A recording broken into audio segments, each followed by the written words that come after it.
Yesterday, after daybreak, I heard gunfire nearby. I walked into the northern wooded area to investigate for trespassing hunters. This was the day that my handicapped border collie became trapped in a deep and dry creek bed. After crossing the creek, at a steep point in the ravine, I walked north, a quarter mile, turned and walked back a different path. I saw where the gushing waters of heavy rain had carved the creek to the depth of flat bedrock, slowing further erosion to deeper level. I saw a large black huge walnut tree that had fallen precisely level across the creek to provide a natural bridge over the water when the creek rises. The bridge will be used by bobcats, squirrels, and other mammals preferring not to get wet, especially in winter. A moment later, I saw the biggest scrape I had seen in many years.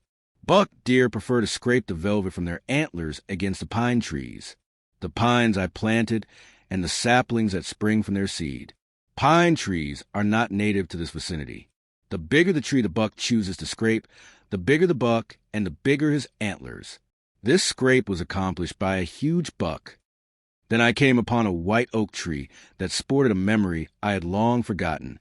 When I was 12, I traded a cloth sack of 3 dozen glass marbles for a baby squirrel, so young that his eyes were still sealed. I named him Petey. I fed him warm milk with my sister's Play-Doh baby bottle. Petey fit in my young boy's hand, so that only his red tail extended beyond the palm. When Petey grew bigger, I cracked pecans to feed him. He was anxious, anticipating each next bit of pecan to be plucked from the cracked shells. Petey was an affectionate and fun-loving pet, but he grew too rambunctious, and his claws tended to snag clothes and upholstery. So, in the spring, at the age of 1 winter past, I took Petey far into the woods.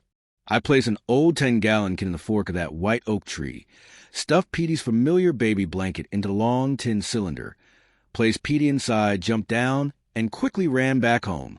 I saw Petey one more time, about 6 months later, but that is another story.